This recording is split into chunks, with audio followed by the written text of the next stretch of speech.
I love that quote. You cost yourself more money trying to predict a crash than you would in an actual crash. And then it's going to deflate, right? That's what a bubble does.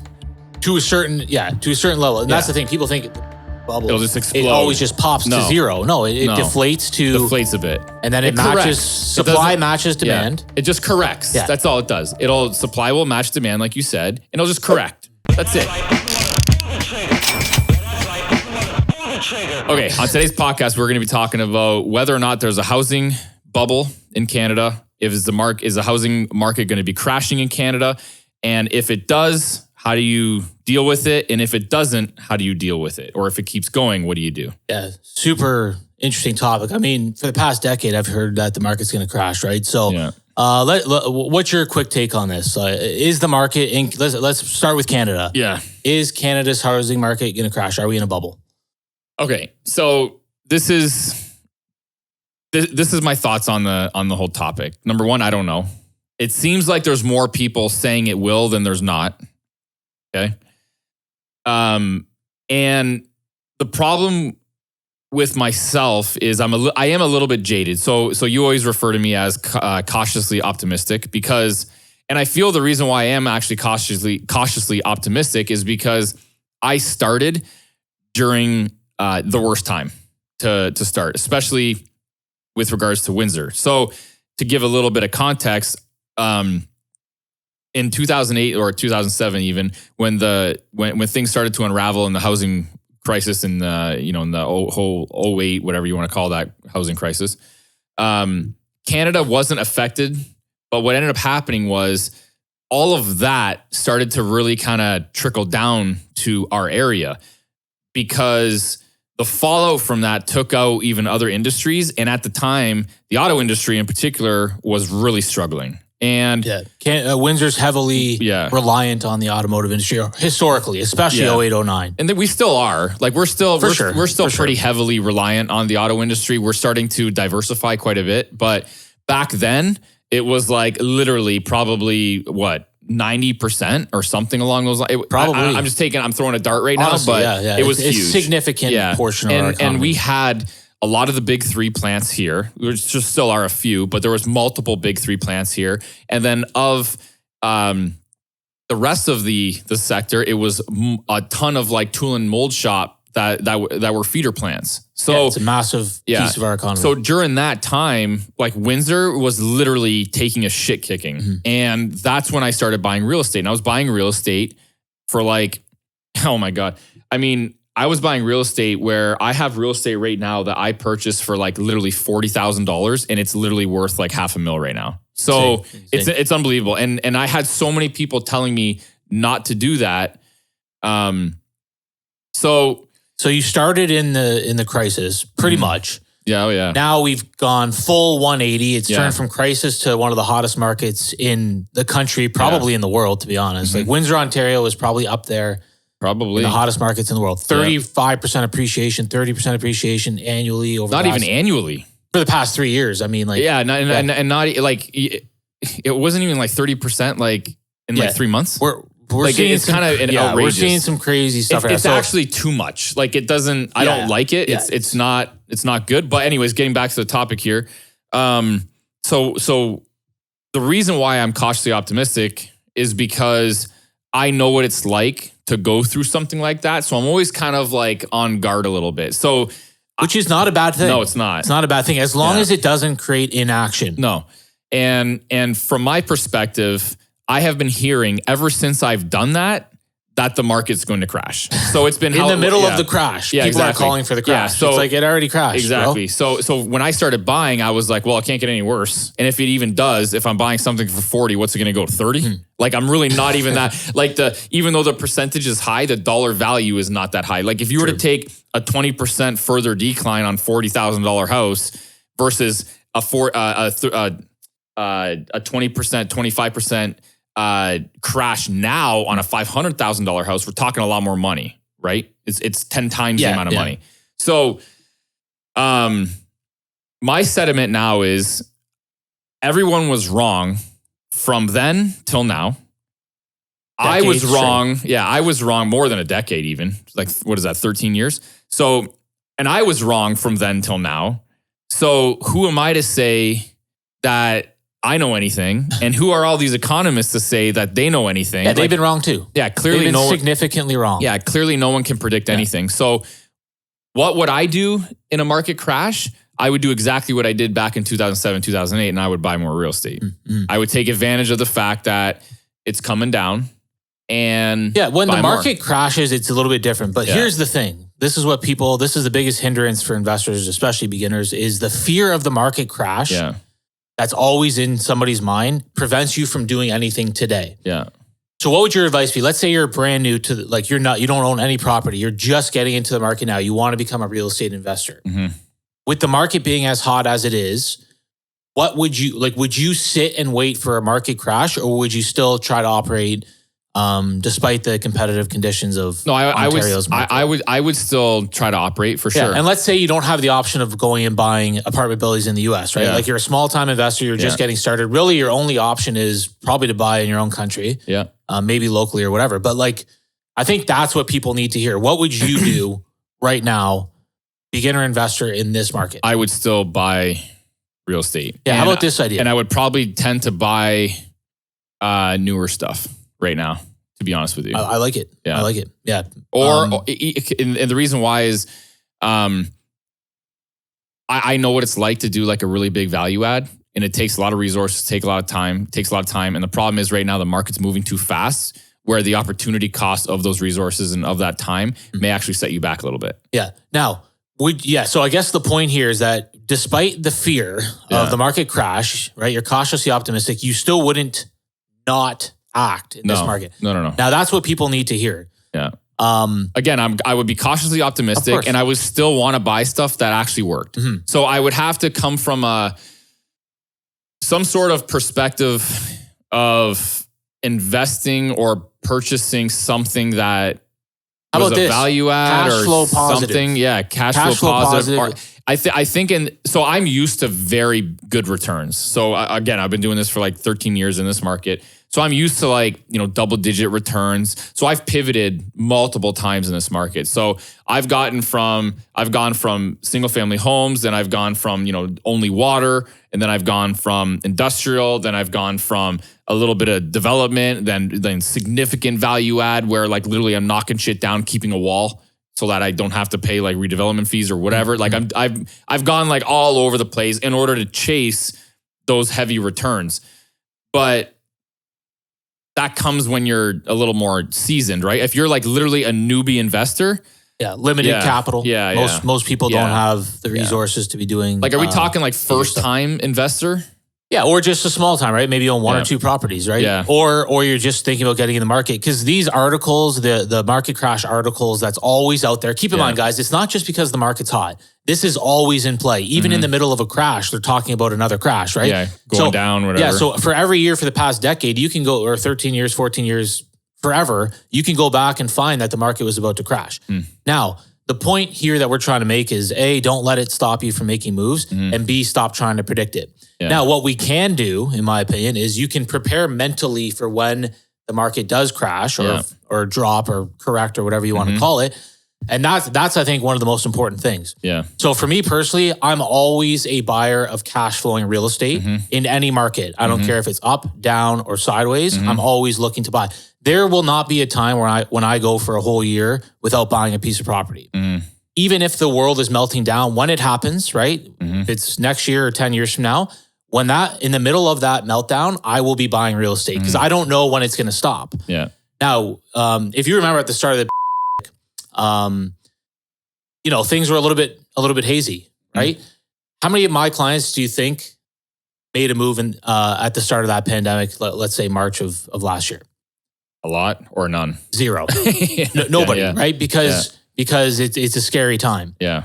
Now, I didn't buy anything either. I just happened to not be in a position to buy. But I was telling people, right? Keep a level head here. This is what we wanted. We didn't like 20 offers on a property. Now we don't have that, right? It only lasted for a month, by the way. But I didn't know it was only going to last for a month. I thought it could go for a year or two. Yeah. But I was telling people and myself to look for opportunities in this market. This is what we wanted.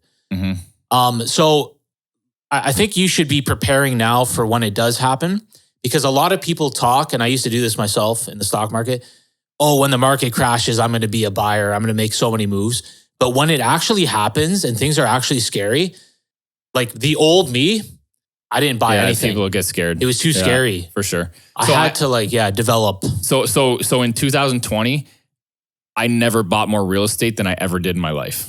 Despite the hot market, despite the calls for the crash. Well, yeah, it was more so like actually right when COVID was popping off, that's when I did the most deals in terms of dollar value, the most deals that I've ever done in ever. And I'm actually happy that I did because like shit, that stuff's double now, like literally in a year. Yeah. So like some warehouses and stuff like that. And I bought a couple warehouses. I bought that apartment building. I bought a couple houses. I bought, so I bought a significant amount of, I bought a quarter of my portfolio. And that's a great, that's so much easier said than done. Yeah. And everybody thinks they can do it. And the reason why I did it was because I saw the hesitation out in the market and I was like, okay, well, this is going to reduce competition right now. And so I'm going to get in. That's the key. Yeah. So anybody listening to this, you have to understand that you're not as tough as you think you are, most of us. And you have to prepare for when the crash comes. And when it does come, you have to fight your own emotions in general to go and make moves because it's going to be harder than you think. Yeah. And I think the people that talk like that are like, oh, I'm going to do it when the market crashes. Number one, you're not. Okay. If you haven't done it till now, you're likely not going to do it when it crashes. And those people say that shit because it makes them feel better. Gives them an excuse not to make a move right now. I used to do the same shit when I didn't want to buy an exotic car or I didn't have the money to buy an exotic car. I'd be like, oh, fuck.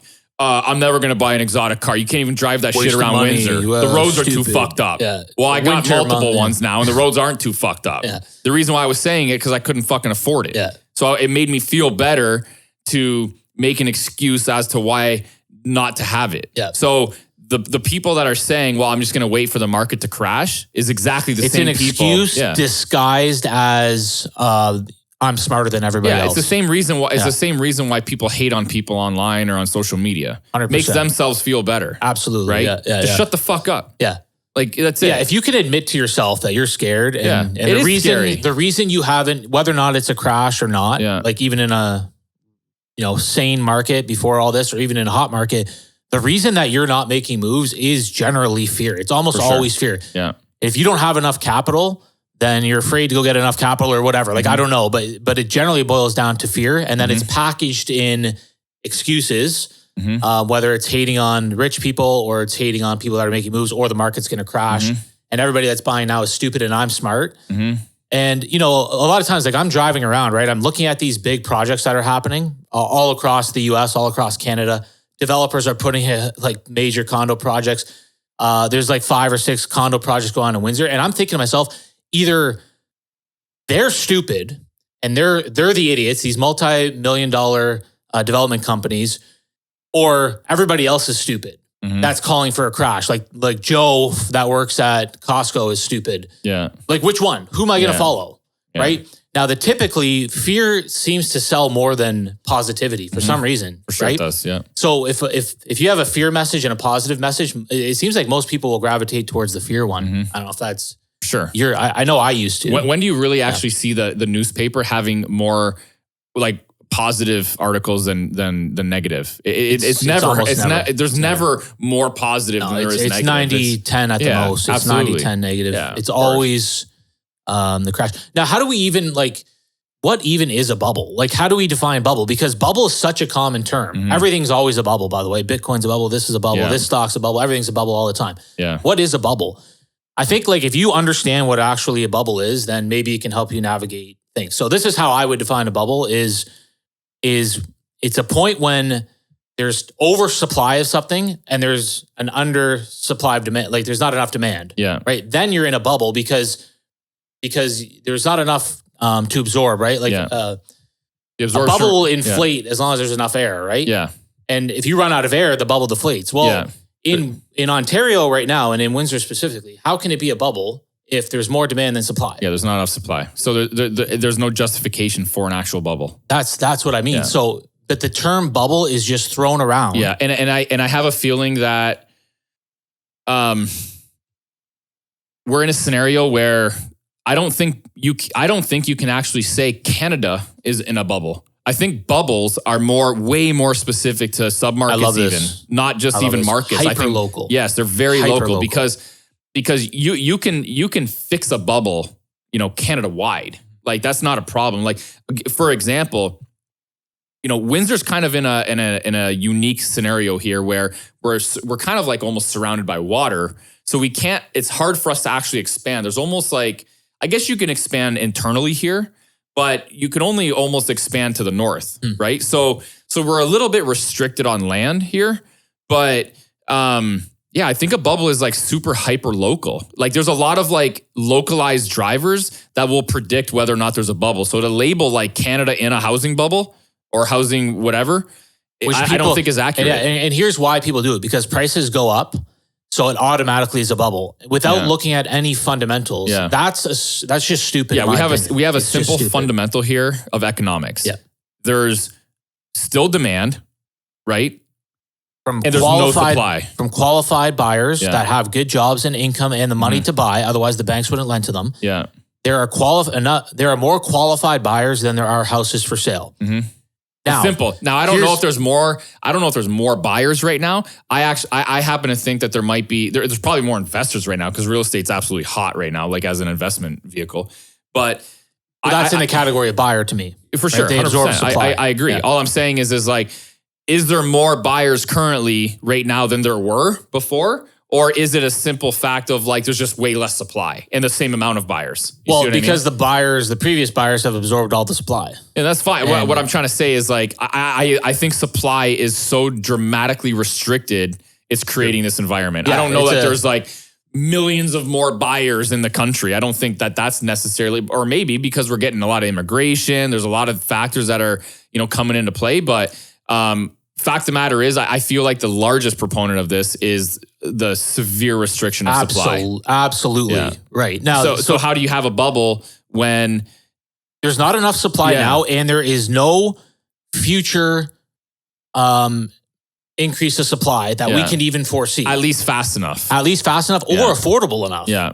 Like you can't. Like we're 5 to 10 years away from catching up to supply. Yeah. So maybe. I've seen multiple articles of in the US where reading about certain submarkets in Florida or whatever and different submarkets that got crushed in 2008 where there was oversupply, and that oversupply has just now been absorbed maybe a couple years back. So it takes they're in the same problem. Now it takes a long time to like think about it. Like it doesn't. You can't just like pop a house up overnight. Like you can't just like go to Home Depot, buy a house, and throw it on a slab. Like you can't do that.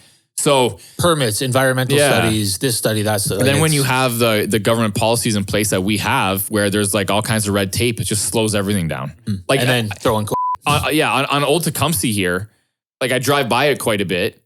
There's a subdivision that's literally been sitting there for 6 months. Like literally sitting there for 6 months because the government won't let them go below grade. Start digging. Delayed, like nonstop. So it's been probably there 6 months, but they were ready to put a shovel in the ground months ago. Yeah. But this lockdown now is preventing them from doing it again. And that's the beautiful thing about Canada, depending on your perspective. Yeah. The such heavy red tape, such heavy taxation, such a burden to do anything and build, and such delays in bureaucracy to get shovels in the ground, that we are always in a constrained supply. And just like we talked about the hospital system last week or a couple weeks ago, because of the socialist system, it's always tight. Yeah, it's always not enough. You even said the other day. You even said the other day that how far did you go back? A decade. You went back a decade. And every single year they were calling for a health crisis because of the Ontario hospitals were always at peak capacity. Yeah. Always, every year. This is not new. And it's because that's how they run the ship. They run it a tight ship. And what I'm saying is Canada and the socialist countries in general always run a tight ship for business. They don't allow a bunch of competition, and for housing. So it's a really good thing when you invest intelligently in the right markets in a socialist country. It can be very beneficial. Yeah. So I guess, I mean, if that's your term of how you define a bubble, then I can't see how we are in a bubble. Now, it could become a bubble. How could it become a bubble, right? Like we just talked about. Either you increase supply in excess of demand, which we can't foresee that happening, or you limit demand that it can't match the supply. Now that's the one thing that would scare me is if the government comes in with a heavy hand and does something stupid, which again, they've talked about the opposite. They're keeping rates low for a year. Yeah. And I don't think they want to crash the economy. No. But that's the only thing that I could see is heavy government intervention here to limit demand is the only way that this creates a bubble. Like increase rates dramatically or something like that. But they've already come out, said that it's not going to happen. The government basically it's pretty evident that we are going to get a tax hike for sure. They got to pay for all this shit that they're, all these handouts and all this money they're pumping in the economy. They're paying for it somehow, and they're going to be taxing everybody. Well, they did the luxury. Yeah. So they just passed their most recent budget. Oh, and they didn't really do much about the housing market. No. Right, I posted about it the other day. Yeah. Because they probably don't know what the fuck to do with it. They don't. And if they talked about capital gains on your personal residence, that would be political suicide. That's why they didn't do it. Yeah. Canadians' wealth, they've built up their wealth over 30 years, and then you're going to tax them randomly. Yeah. And you're going after the wrong people. Yeah. So they implemented a 1% luxury tax on boats and cars. 10 or 20. 10 or 20%? Oh, whichever's lower. Yeah, it was something whichever is higher. I don't remember exactly which one it is. Maybe you guys can look it up. But it's something like along the lines of like over $100,000 or the full amount. I can't even remember what it is. But one of those. It's crazy. Right, though, cars, boats. So it's kind of whatever. It's again just going after people, which I'm actually not opposed to. Yeah, it's not. Like here's the thing. Here's what I would much rather see. Everybody's taxed the same, no matter what your income is. You got a 20% income tax or whatever the case is. And if you want to go buy that really expensive thing, then you pay more tax on the luxury type shit because it's a fucking choice and not forced by the government. Like that's what I feel is a better scenario. So if Scotty Saver wants to save all his money and Dan wants to go buy another fucking Lamborghini, I know I'm going to be paying a heavy tax on that, but you shouldn't pay the same tax if we make the same because you don't want to go buy that car. So that I actually feel like it's I like that system better. I still don't like it. Yeah. You know what I mean? Like I still actually don't fucking like it. But if you're going to have a system in place and still have to tax people like up the ass, I feel like having a system based off choice is a much better system. Yeah, actually, I don't mind it that much either. It's not overly burdensome, and you don't have to go like you said, right? You can factor it into whether the people that really want it, $50,000 on a $500,000 car is not going to stop them. True, they're still going to buy that fucking car. Yeah. Now there are consequences to stuff like that, right? When you like maybe all of a sudden you have a manufacturer of luxury goods in Canada, and now all of a sudden their demand comes down because of this, and then all of a sudden they say, "Well, I'm not operating in Canada anymore. Screw this. Agree. I'm going to go elsewhere." So there are consequences that people don't understand. Now, I don't think that's overly burdensome or it's going to cause that, but people we don't. It's possible. Know. You know what I mean? And we just there are a lot of people that buy those fucking cars that should not be buying them. So if now all of a sudden that car's $20,000 to $50,000 more expensive, they might take a shit kicking. Yeah, and then it could affect things down there. It could be a chain reaction that again the government doesn't foresee. And I posted something today that GM is opening up a battery manufacturing facility in Mexico. They just announced it, and people are like, "Oh, these jobs should be in Canada." I'm like, "Yeah, they should be, but we don't have a business-friendly government." No, that's the result. Exactly. You need to incentivize these businesses. You need to reduce taxes for them. They need to be profitable, or they will go somewhere else, and that's the consequence. So, I mean, that's why all of our jobs are outsourced to. Yeah, I was part of that when I worked at TPT at GM. I saw what happened. I saw what happened. The union was so outrageous and would protect people like crazy. They were paying outrageous wages in those plants, and you know how many times I would just like walk by like areas and people would just be like sleeping, like it was crazy, like literally sleeping. People would make beds. They would hide beds in like racks in there. Like it was crazy. And then when GM is like, hey, give us incentives and we'll stay here, and they don't do it, and then the union is up their ass, and then Mexico or the US or whatever is like, oh yeah, come here. We'll give you 20 years free tax or free property tax. What are you going to do? Like, of course you're going to leave. Either that or potentially go out of business. Yeah. And go bankrupt. Exactly. You're going to fight for your own life. I actually looked at a building the other day, what was it? It was yesterday. I looked at a building yesterday, that JD Norman plant. Okay. I looked at that plant yesterday. They went out of business because the auto manufacturer that was making parts there ended up opening a plant or sending that part manufacturing to the US. That was it. Simple. They just closed the plant up right there. Went into receivership and done. Boom, done. Yeah. They're out. Yeah. So again, this is the danger of, we're getting a little bit off topic here, but the danger of taxing business owners and wealthy. Yeah. Like you can do it a little bit, but if you do it too much, they're going to have no choice but to leave or possibly. Yeah. And they have the means to do so. So with regards to the housing bubble.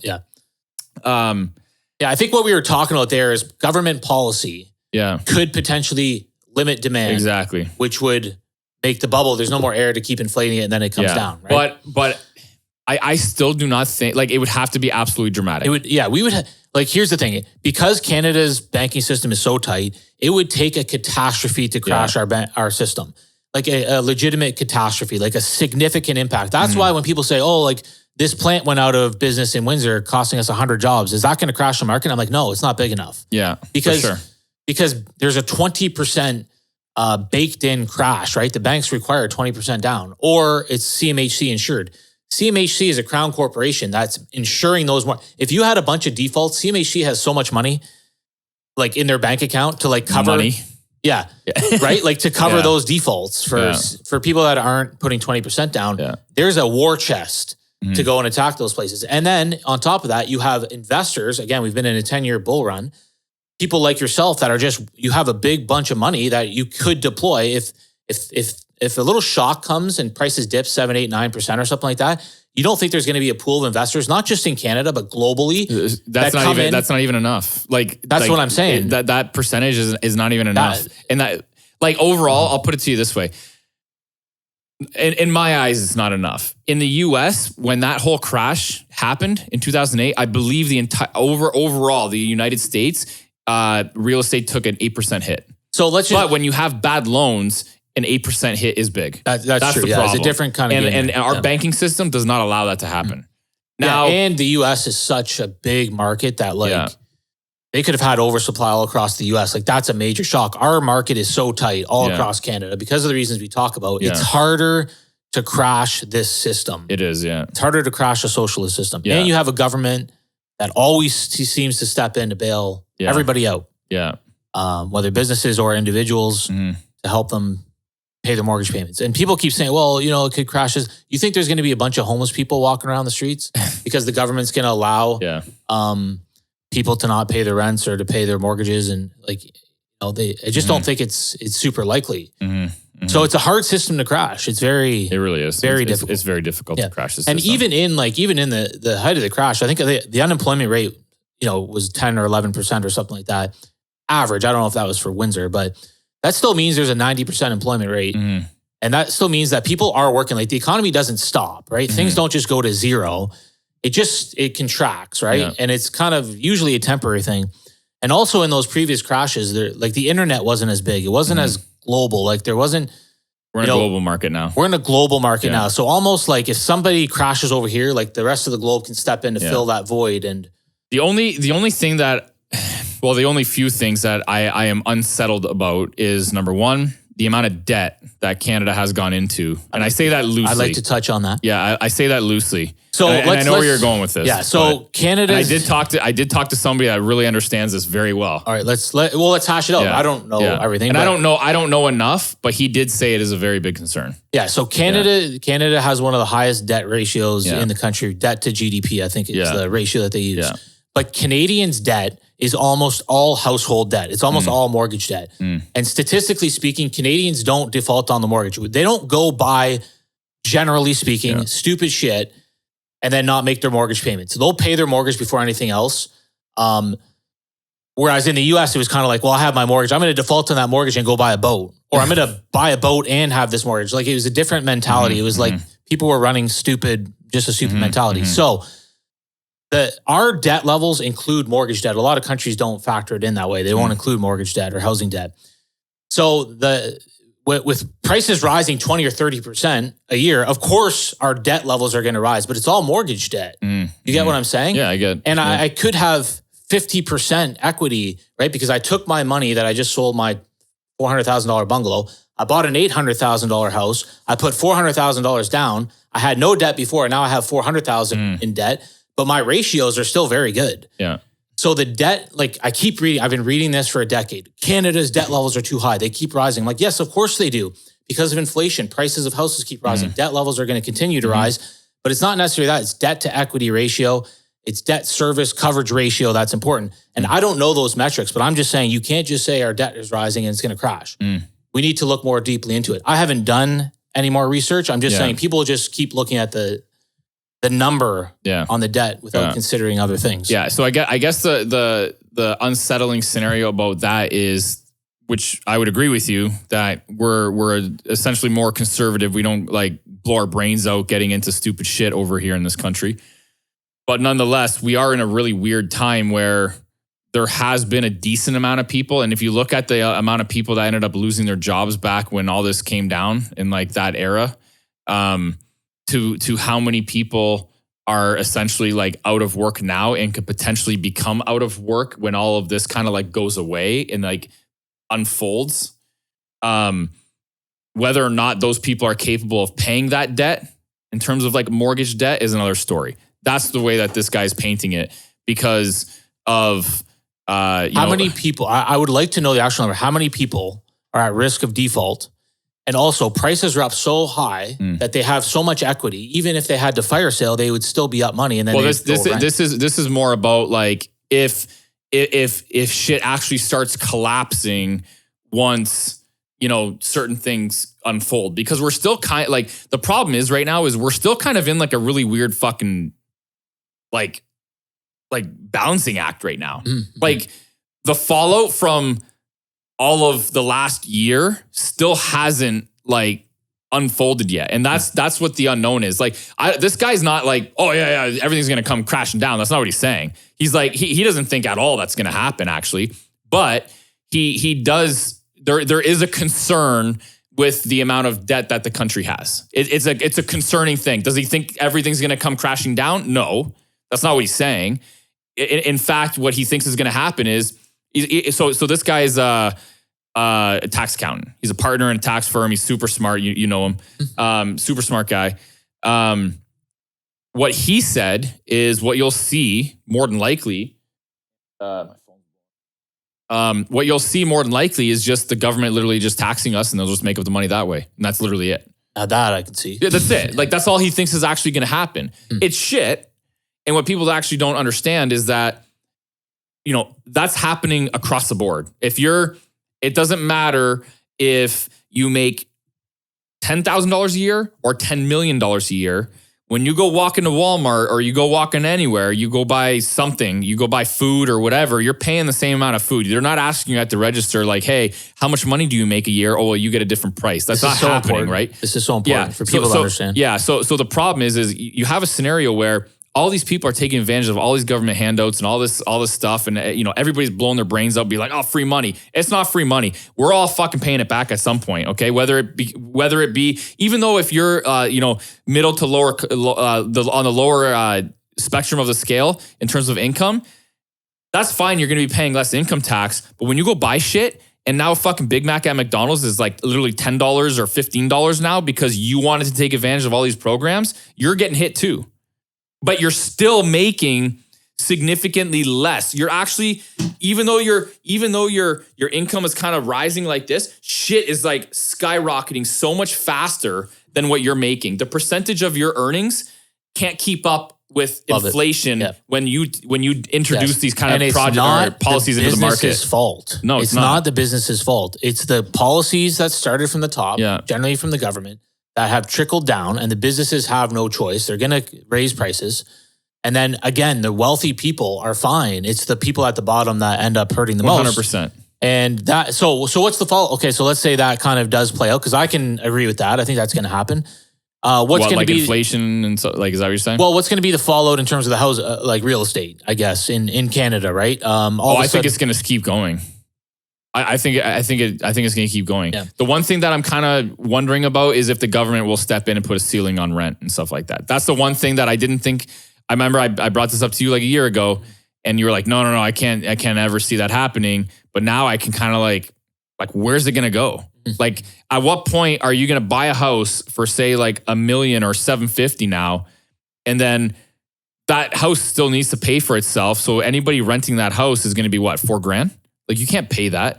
It doesn't make sense. So at some point, I do feel like the government will step in and they're going to do some stupid shit when they could have just controlled the scenario from the beginning. Yeah. So yeah, we talked about these, like, so even some of these policies, like we were talking about this the other day, where it was like, because our government is so strict about not being able to kick tenants out in Ontario, like it's very pro-tenant. Like somebody brought this up to me the other day where it's like, well, that means I can't take a chance on anybody. For sure. Like I can't take a chance on somebody with a 450 credit score. I can't because I won't be able to get that person out. So it actually, that's one of those other socialist policies that ends up sometimes hurting that lower income person who maybe went through a rough time and they come to me and say, hey, I'm cleaning up my life, this and that, whatever. Sorry, man, I can't take a chance on you. I can only help the wealthy person with a 750 credit score. Exactly. Sorry. And again, because like, in the US, in certain states, if you have a bad tenant, within 2 weeks, they're gone. If you need 14 days notice, gone. And if you don't, within a month, the sheriff's there and kicking them out. So in the US for non-payment, it's 7 days. 7 days. Yeah, in some cases, especially even for Section 8, when you have subsidized housing, it's literally for non-payment 7 days. And if it's for something else where you're in breach of the lease, it's 30. Yeah. And what was it too? Like if they don't move out, then the sheriff comes, then all their contents you get to keep. Yeah, as well. you get to keep them, and you are not eligible for the subsidized, housing for Section 8 until you actually pay your bad debt. That's amazing. It's crazy. It's so it would allow you as a landlord to say, okay, you know what, I can lower my standards here a little bit. Yeah, arguably Section 8 at this point over in the US, which is like almost like our Ontario Works system here. I don't know. I can't remember if that's actually what it is. It's almost arguably a better scenario than any other scenario right now because there actually is a mandate in the US where you actually can't. I don't know if it's certain states now or the states have to be open, but they don't allow evictions right now. So you're essentially in bed with the US government in terms of a tenant, and they always pay. So it's kind of a good scenario to actually be in, but it's definitely more landlord friendly over there than there is here. And yeah, you are right. It's going to affect the lower income earning people because I'm not going to take a chance on you. And then the government fucked everything up again for them. Like you can't, people have to stop relying on the government. If they just stopped relying on the government, we would just be such a better country. Yeah, for sure. And people across the spectrum of earnings would have such a better life. I couldn't agree more. I mean, the government has its place, of course. There's certain social policies that have to be in place, certain protections, some safety nets 150%, but it's, you slide too far on the scale and it ends up hurting the lower. It hurts the people that they intend on helping. Yeah. I say that loosely and I say intend. Let's talk about the 1031 exchange in the US. That's Biden's now. Trying to get rid of. He's trying to get rid of the 1031 exchange. So quick breakdown of the 1031 exchange is if you own a property and you sell it, you have like something along the lines of 130 days to move that the proceeds from that purchase or from that sale into a new purchase without being taxed. Without being taxed, right? Yeah. So the fuck is that? This is my alarm. So if you dispose of a property in Canada, obviously immediate capital gains, an investment property, immediate capital gains tax, 50% of 50% of the profit. Yeah, it depends if you hold it corporately or if you hold it personally. Yeah. So for the most small investors, immediate tax. In the US, what's the main thing as we've been looking more and more in the US? Almost all the properties that we inquire about seem to be, the seller's selling it because they're 1031 exchanging it. A lot of them, yeah. A solid 20-30% of the properties that I come across. And that's the beautiful thing. The 1031 exchange creates liquidity in the market. Yeah. It keeps those properties trading and liquid, which keeps prices down. It's deflationary. In Canada, guess what? I don't think I'm ever going to sell any of my properties. Why would I? Yeah. I'll just refinance it, tax-free, take my money out, and then keep the property and go buy another one. Yeah. Why would I dispose of the property and pay a 50%? Literally everything the Canadian government does creates this narrative of a bubble. Yeah. Like literally, literally everything they do essentially creates it. You even have a scenario where so say for example, they do actually pass that 1031 exchange thing. What's going to happen then to the housing market? I think it'll be a lot less liquid, a lot less supply, and a lot more demand for the same product. And then what's going to happen to the values? Prices are going to go up. Yep. And cap rates are going to go down. Yep. and people that would have sold won't sell, and they'll just hold on to it and refinance and we'll it. have the exact same scenario. And it's going to restrict supply. When prices rise, rents have to rise in correlation. Hurts the little man more than anybody. Their plan to target the wealthy people hurts not the wealthy people, but the people. Yeah, if anything, it benefits the wealthy people because they're holding their property now. Their property's skyrocketing in value. And the people that can't afford to own property now have to pay more in rent. So more of their income is going to rent. So true. So now it reduces their quality of life. Like it's just a fucking shit show. Yeah, it really is. Like it's an absolute fucking shit show. But it sells so well. I agree. It sells so well. It sells so well because you're being promised a bunch of bullshit. The reason prices in Florida are so cheap relatively, and the reason prices in the US have risen 50% in the past decade and Canada's up 150% is because of liquidity. It's because the market is liquid and there's enough supply, and they build enough supply to get ahead of the curve, or at least stay with the curve. That's why. That's why prices are low. When you introduce blocks, barriers, red tape, bureaucracy, taxation, illiquidity, that's what happens is prices go higher and people get priced out, especially the lower end people. Rich will be fine. They'll be probably more than fine. Yeah. So I just want people to understand this, because a lot of people are saying, like, oh, 1031 exchange, that means I won't buy U.S. real estate. And I'm thinking the opposite. I'm like, no, I'm going to buy U.S. real estate the same way. I don't care if there's a 1031 exchange or not. For sure. It's nice. I think that we could take advantage of it, but we could also take advantage if there is a no 1031 exchange. And that's the thing. Wealthy entrepreneurial people or just business-minded people, we can pivot. Whatever the government throws at us, we'll just pivot. I'll just start a new corporation and do this. I'll do this. I'll take advantage of this trend. It's generally the middle class people, or people that don't care to get financially free or invest, or they just live in their lives. They're the ones that don't pivot. They just kind of take whatever. The only people that would actually even say that if people are saying they're not going to buy U.S. real estate now because the 1031 exchange is going away. They would have never done it. They, number one, they would have never done it. And number two, they just don't understand the long-term play and how advantageous it is if they actually go and do that. They're fucking themselves. So they just actually don't understand how they don't actually understand like simple economics and especially real estate. A good analogy for this is like Bitcoin, right? There's a very limited supply of Bitcoin. People think, well, how is Bitcoin $57,000 US today for one Bitcoin? Well, because there's only 20 million of them and it's illiquid. People aren't selling them, right? So if I own a couple of Bitcoin, I'm not selling any of them. So there's actually only a few million that even trade on the market. So when you have everybody fighting over a few million coins, like that's what drives prices up and up and up, right? Demand and supply. It's an illiquid limited asset. That's why prices skyrocket. In Canada, we have an illiquid limited asset in housing because of all the red tape. And that's that's one of the reasons we love the US, by the way, is because it's about to happen. What's happened in Canada over the past decade is just starting out in the US. Yeah, so Year one of the Biden administration, they're going after everybody. They're going after all the stuff that we talked about. They're going after, they're doing everything that Canada has done to create this scenario here. Only they're in year one. Yeah. We're in year 10. Yeah, we're year 10 for sure. we want to be in year one there. Absolutely. Take advantage They of might that. even be a little deeper than year one, to be honest with you.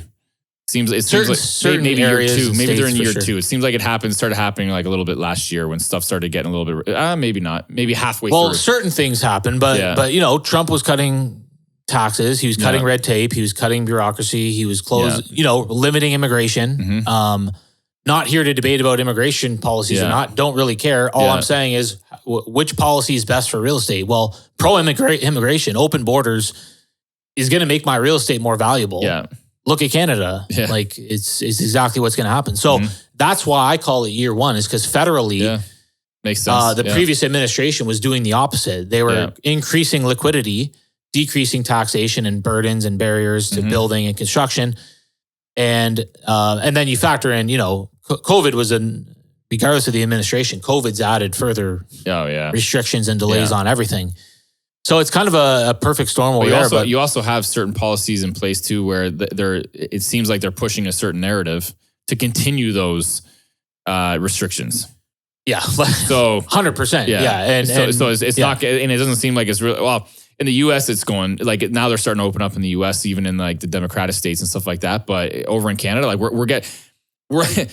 They're opening up, and we're actually at the heaviest part we've ever been. Further restricted. We're actually further restricted now. I was talking to a nurse the other day. Toronto is globally the most locked down city in the world. Toronto, Ontario. That is heartbreaking. And we're a first world country. Yeah, like we're a first world country with an advanced medical system, and we can't handle this level of. This goes to show you how not good our medical system is. Yeah, has literally exposed it.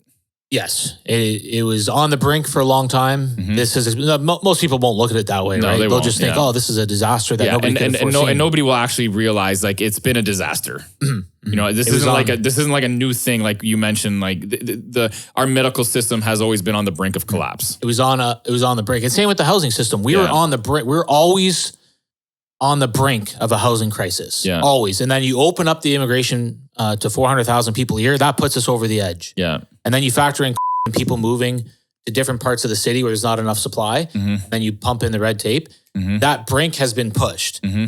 A lot of it is by government policy, and some of it was from a disaster, right? Yeah. But it was on the brink. That's the problem. Yeah. Because of the way that our government runs the system. So we don't have a business-minded government. We don't have people that understand the long-term implications of these things. But as individuals, we can foresee what's going to happen. Mm-hmm. That's why easily 2 or 3 years ago, a lot of people were saying like, oh shoot, like the market's about to explode here locally in Windsor because of X, Y, and Z, because people are migrating here, because there's not enough houses. Like you can see it and you can take advantage of these policies, but most people won't. I think most people refuse to see them. Or they spin everything negatively, right? Like the 1031 exchange could easily be spun negatively. Like my gut reaction is, oh shoot, they're taking away 1031 exchange. Well, I think it could be easily spun negatively because we're in a society where we need instant gratification, right? True. It's so hard for people to step back and look at, okay, well, if they actually take it away, what are the implications of it? And the implications are that it's going to restrict supply again because nobody's going to sell their shit.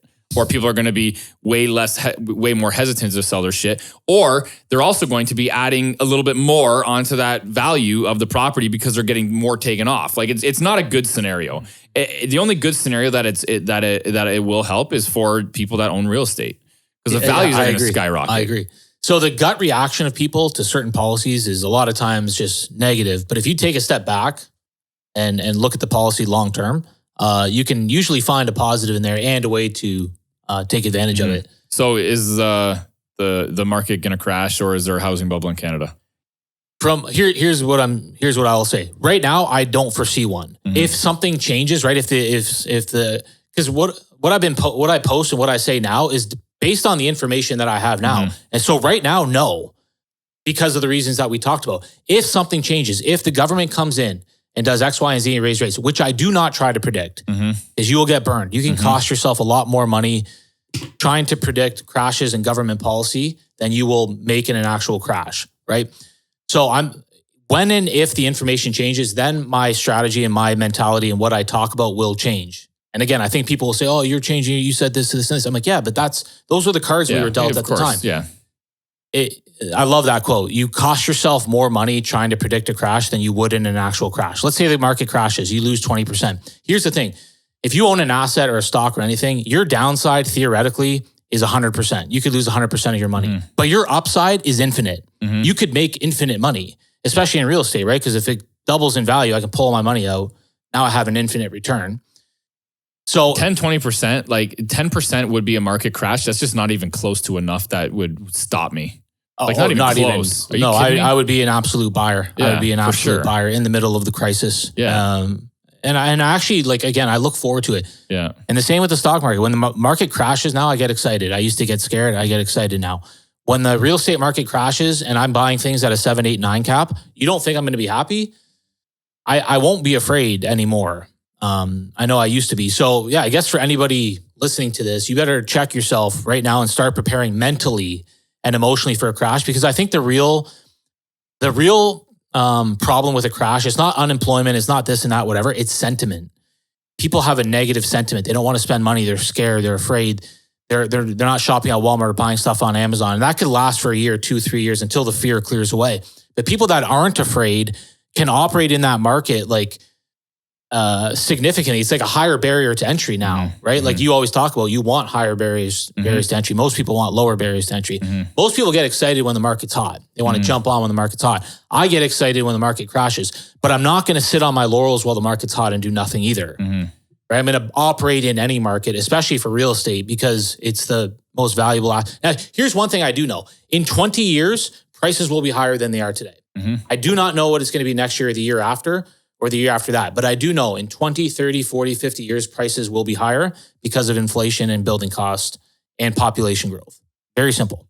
How many people do we know that waited literally 10 years because they were waiting for that crash and they never did anything? Personally, 85% of my personal circle of influence, maybe more, probably 95%, or let's say 85% of the people that talked about it, that, I want to do this, I want to do that, never did anything. 85 to 90%. They could have had 10 properties, say, for example, one a year. They probably could have been a millionaire by now if they would have just shut the fuck up multi-millionaire. and not listened to all of this bullshit and been scared. Yeah. And let's say, I can't predict, maybe it does crash. Well, maybe you buy 5 on the way up, 5 on the way down, dollar cost average yourself. Well, I can tell you this, Windsor sure as fuck won't go back to 40 grand a house. That's for sure. There is a limit on how far. Let's say like you realistically, you could lose on paper 50% of your money. On paper, it's not even a real capital loss because you don't have to sell it, especially if you're cash flow positive. But your upside is infinite. Of course, real estate's not going to go to infinity, but it theoretically is infinite. Prices can, over 100 years, what's the house price going to be? Yeah, 3-4 million, right? With inflation, like do the math. Yeah. People would have said 5 years ago, there's no way we'll see $1 million average price. We're on the pace for $1 million average price in Windsor, by the way. That's wild. It is wild. If things continue at this trajectory, we'll be there in 3 to 5 years. Did you imagine? Average price. Isn't that wild? It's becoming very common. Yeah. And Mississauga just hit $1 million average price. A suburb of Toronto. But like I said, I think Windsor. 500,000 people. Windsor's a suburb of Toronto now as well. We all are. All of Ontario is in my opinion. So, if it changes in the meantime, I'll adapt. But how about you? What do you think we're in a bubble? Do you think we're on the verge of collapse? If it wasn't for a scenario of there's no supply, I would be much more inclined to think, maybe there is a bubble, but we just don't have supply. So I don't think there's a bubble. So I think, like you mentioned, I think when there's a bubble, I think the fundamentals of a real estate bubble is there's just too much supply and then it's going to deflate, right? That's what a bubble does. To a certain level. And that's the thing. People think the bubble, it'll just explode. It always just pops to zero. No, it deflates a bit. And then it matches, supply matches demand. It just corrects. Yeah. That's all it does. Supply will match demand, like you said, and it'll just correct. That's it. It won't literally tank anything. So all you fucking guys thinking you're going to be buying houses for $100,000 again. No, it ain't happening. Okay. And no, I don't think we're in a bubble because literally it will take years for people to catch up for the housing demand. So no, I don't think it is at all. Now, a bubble could happen if some black swan event, economic shock of some sort, or a heavy-handed government policy, then it could change the mentality. But right now, it's not a bubble until something changes, right? Yeah. Now, again, I would not recommend that you try to predict that black swan event because if you could predict it, then it's not a black swan. No. A black swan is unforeseen. Yeah. It's an economic anomaly. It's something that nobody or very small percentage of people could actually see. And if Joe Schmo sitting on his couch watching Netflix thinks that he knows what that black swan event is, and he's outsmarting all the economists that are trying everything in their power and the government authorities to not let a crash happen. They're manipulating things, they're buying bonds, they're doing what they have to do to keep the economy going. But Joe Schmo on his couch knows something that all the developers don't know, all the builders, all the investors, all the economic policies, but he knows and they don't. Then you're sorely mistaken and you're costing yourself potentially a lot of money. And you'll take that mentality with you in every market. That's the problem. The problem is the mentality. That's what's going to limit you money. I don't care what the market gives me. I have the mentality to take advantage of it. Your bad mentality is your problem. The bad mentality is trying to predict black swan events, trying to predict economic policy like interest rates. People have been dead wrong about that. Never try to predict that. And also trying to predict market crashes. You're just doing it because you're scared, little bitch. Just admit it. You're scared. It's okay. I'm scared too. Yeah. Just don't let it hinder you. That's all. I wake up scared every single day. The shit that I do on a daily basis, big numbers, do all this shit. They got a team of people. It's fucking scary and it's daunting and all that shit, but you can't let it stop you. Gotta operate. It. You can't, you like, listen, life is scary. Real estate is scary because it's big, it's big money at this point now. It's big money. So just let it scare you. You're not going to get rid of the fear. So stop talking shit and just deal with it. Yeah. Buy on fundamentals. Don't over leverage yourself. And feel the fear and do it anyways. I hate that cliche. Yeah. But it's you're never true. going to get rid of the fear. So stop trying to get rid of it. It'll never go away. You'll always be scared. Just fucking deal with it. Love it. And another thing too is, yes, don't over leverage yourself. Yeah. That is a big thing. Don't fucking get over leveraged, because when that black swan event does come, and more than likely it will at some point, we just don't know when. You can't, yeah, exactly. We don't know when, but when it does come, if you're over leveraged, you're going to get fucked. Then you're in trouble. Yeah. Exactly. That's it. Good.